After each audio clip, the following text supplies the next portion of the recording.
privatizações, reforma da Previdência, reforma tributária, abertura do mercado nacional, descentralização dos recursos para estados e municípios. E aí, a economia brasileira vai decolar? Fala aí, bem-vindos ao canal Mafia T. Eu sou Tyron Região Mafia e o tema de hoje será sobre a economia brasileira atual. Mas antes de tudo, deixe seu like, se inscreva no canal e dê aquela forcinha para o canal crescer, ok? Então, roda a vinheta!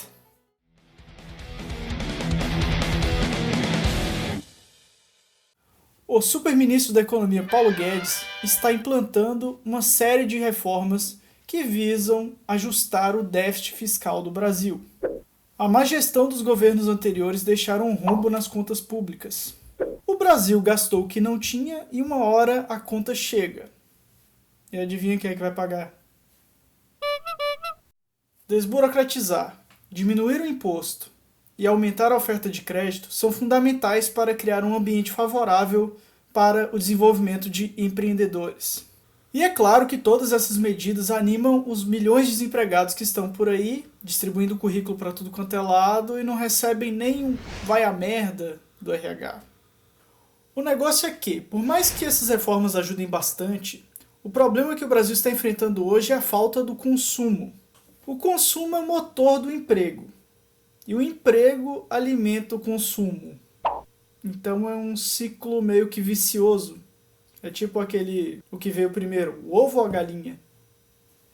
O consumo faz gerar emprego, e o emprego dá dinheiro para a pessoa que vai consumir. Então, tem que começar de algum lado.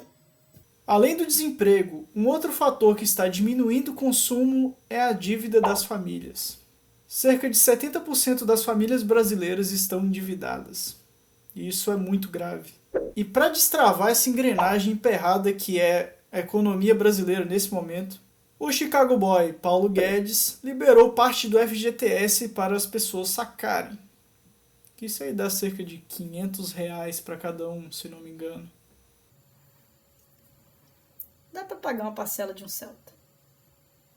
Para incentivar ainda mais o consumo, o Copom decidiu que a taxa Selic passaria a ser 6% ao ano, que é a menor taxa que o Brasil já teve em toda a história. E a tendência é que isso diminua mais daqui para frente. Tá, mas e quais são as consequências dessa diminuição da Selic? Com essa taxa básica de juros baixa, os bancos vão poder emprestar dinheiro para as pessoas ou empresas com juros mais baixos. Essa tática é uma tática expansionista, é jogar dinheiro na economia para fazer a coisa andar.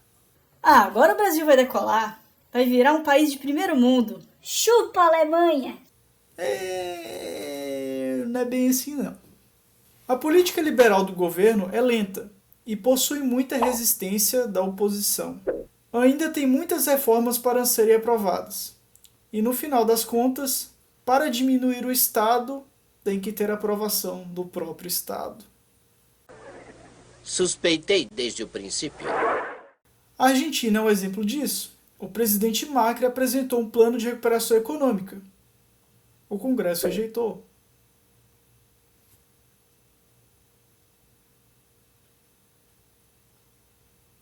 É isso.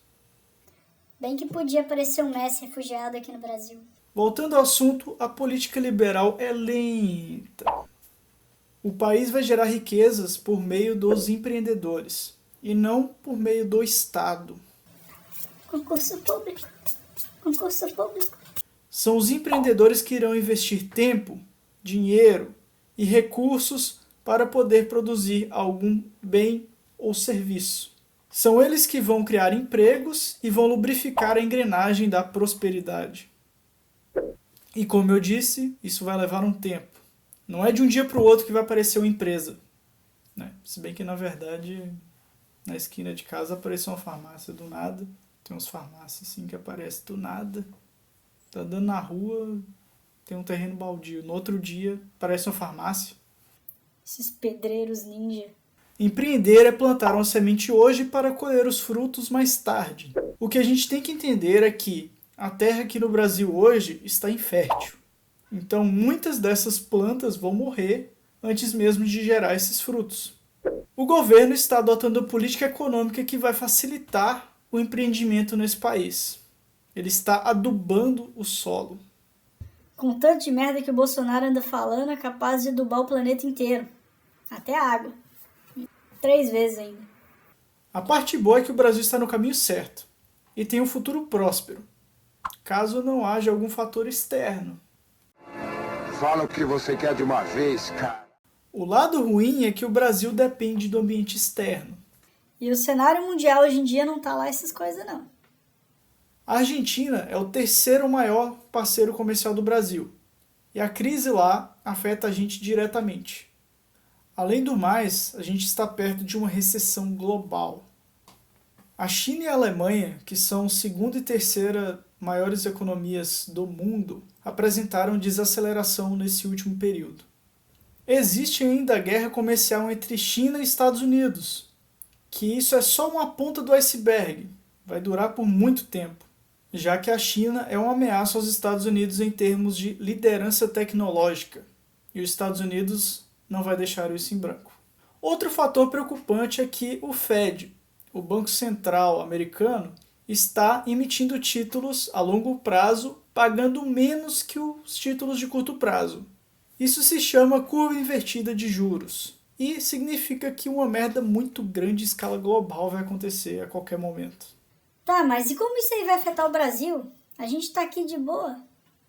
Para se ter uma ideia, metade do capital que está investido na bolsa hoje em dia é de dinheiro estrangeiro. E em momentos de crise é um salve-se quem puder. Todo mundo tira o seu dinheiro e deixa um buraco. Empresas irão à falência. A exportação irá diminuir bruscamente. Vai haver muito desemprego. Muito mais do que agora. Você tá falando sério? Ih, rapaz.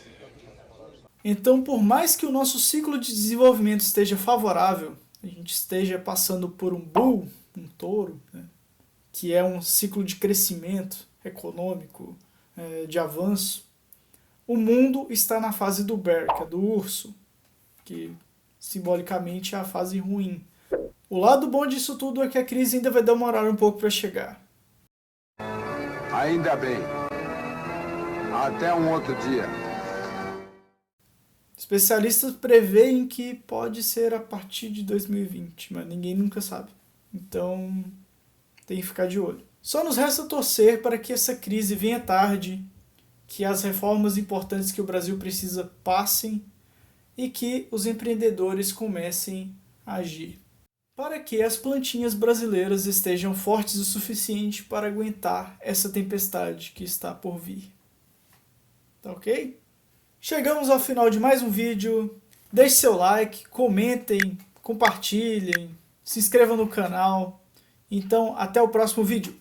Um beijo, até mais!